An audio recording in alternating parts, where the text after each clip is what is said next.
Nanti malam kita akan melintasi sebuah sungai. Maka apa yang nanti kalian injak, kalian sentuh, ambillah.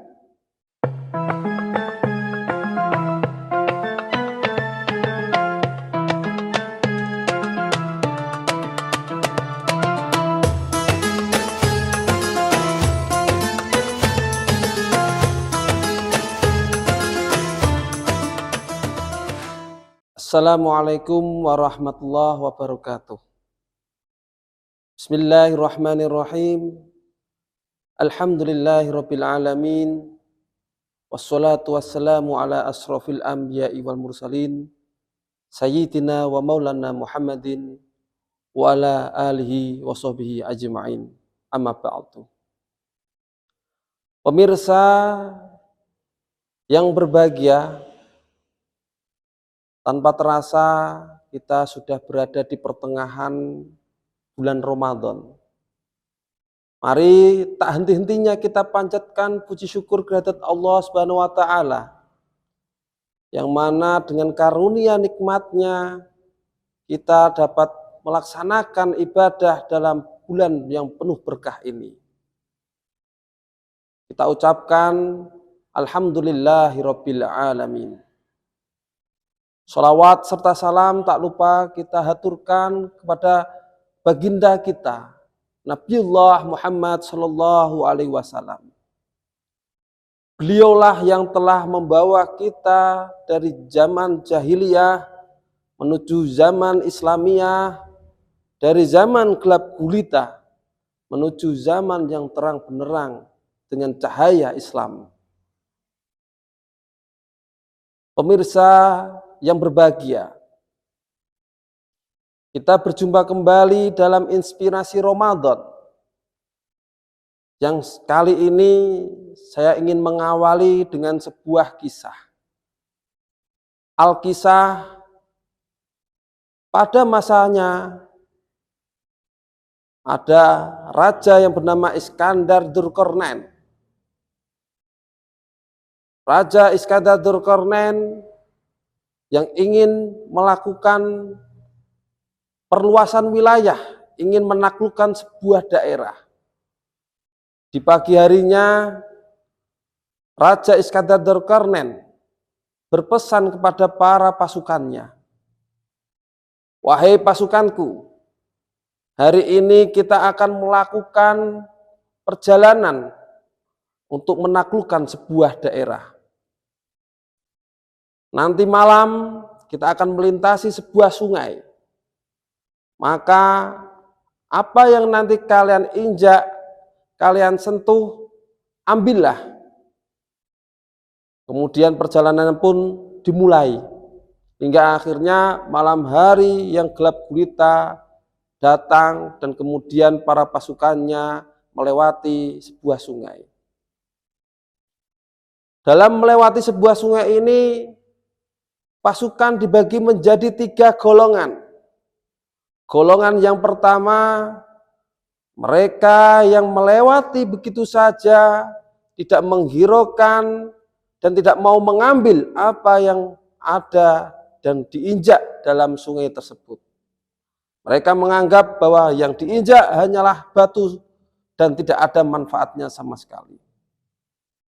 Golongan yang kedua, mereka yang hanya mengambil beberapa bagian dari apa yang mereka injak sebagai syarat yang diperintahkan oleh sang raja. Dan golongan yang ketiga adalah mereka yang mengambil semua benda yang mereka sentuh, kemudian ditaruhlah ke dalam tas mereka hingga tasnya penuh dan mereka berjalan terpapah-papah. Keesokan harinya, kemudian Raja Iskandar Dzulkarnain bertanya kepada para pasukannya, "Wahai pasukanku, apa yang telah engkau dapatkan semalam?" Serentak mereka membuka isi dalam tasnya, dan betapa terkejutnya, yang ada dalam isi tasnya itu adalah intan permata. Kelompok golongan yang pertama merasa menyesal Tidak satu pun membawa intan itu. Kelompok yang kedua merasa sedikit bangga, namun juga banyak penyesalan karena hanya sedikit saja yang mereka ambil. Dan kelompok yang ketiga, mereka sangat bersemangat, bergembira, mendapatkan begitu banyak intan permata. Sebuah kisah dikutip dari buku Tasawuf Modern karya Buya Hamka. Pemirsa yang berbahagia, apa yang bisa kita petik dari kisah tersebut?